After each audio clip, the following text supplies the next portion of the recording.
Top Democrat caught organizing assassinations on conservatives. Here's who is in imminent danger.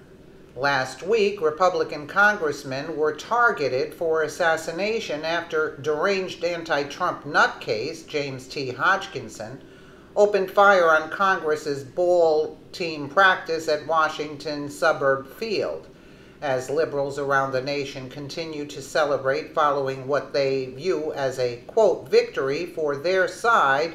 Now, another unhinged liberal just made a terrifying declaration of war on conservatives.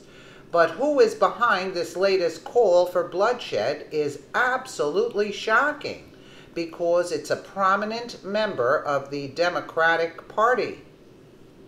We've learned in recent days that Hodgkinson wasn't just a random liberal, but noteworthy member of the Democratic Party, having worked as a campaigner for socialist Bernie Sanders.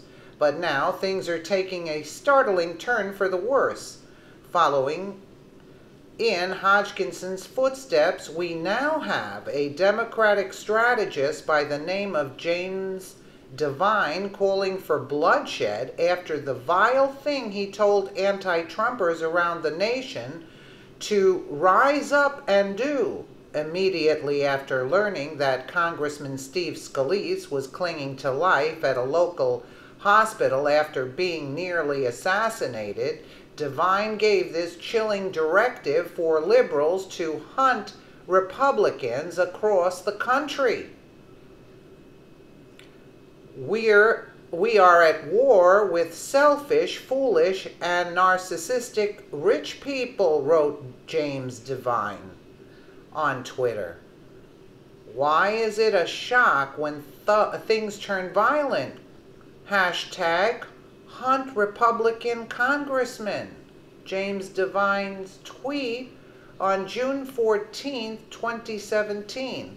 We are in a war with selfish, foolish, and narcissistic rich people. Why is it a shock when things turn violent? Hashtag hunt Republican congressman. His vile remarks soon caught the attention of the media, but Devine wasn't backing down.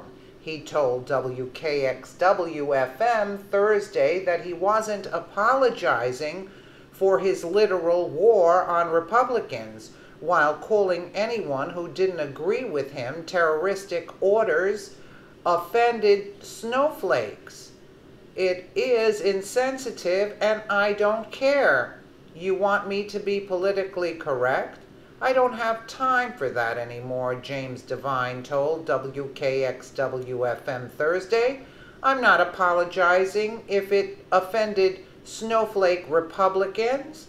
The Democratic strategist responded that the attack was the right's fault and that the chickens just came home to roost. It speaks for itself. Yesterday's events are the result of escalating rhetoric and vitriol that has been evident in our political system, culminating with the election of our president, and the chickens came home to roost, you know?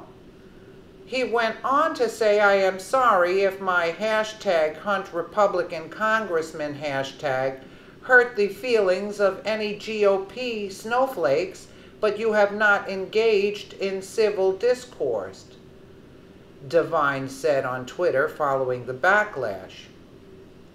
What's even more bizarre is that Devine then tried to evoke the Second Amendment as justification for the assassination attempt on GOP congressmen, saying that James T. Hodgkinson was simply exercising his right to bear arms. The Blaze reported, well, now that we have a tyrannical government, to use another Republican's words, James Hodgkinson is a citizen availing himself of his Second Amendment remedies. Devine told MyCentralJersey.com that other people might be woken up to the fact that this is nothing that wasn't invited by things like Sarah Palin's crosshairs on Gabby Giffords before she was shot. Devine also wrote on Facebook that he has little sympathy for Republican congressmen who got shot today because he viciously opposed President Barack Obama's effort to reduce gun violence, and instead he accepted more gun lobby money than all but 15 other members of the House of Representatives. A spokesman for New Jersey Democratic State Committee Chairman John Curry told MyCentralJersey.com the organization is in no way associated with Mr. Devin's hashtag, and we reject incitements to violence and deplore such sensationalism. Devine shared with the outlet that while he doesn't excuse violence, Republicans who use offensive rhetoric should not expect to be at ease. Violence will find them. If you want to behave in an uncivilized and violent manner, which I do not condone, but if you want to operate under those circumstances, then you have to be prepared to accept those consequences. He went on to spewing his ultra-progressive rhetoric talking points like lawmakers should be concentrating on passing better gun control laws. The majority of Americans don't want that, idiot, and toning down brutal rhetoric like stabbing an actor playing Trump on stage or holding a bloody fake head of Trump, but that Trump instead called for violence during his campaign. He offered to pay the legal fees of people who assaulted his political critics. Yes, I do think that Donald Trump encouraged people to take matters into their own hands and to use violence. For too long, these snowflakes in the Republican Party that are wringing their hands on Fox News at night, well, they have to realize something. This is 15 years in the making.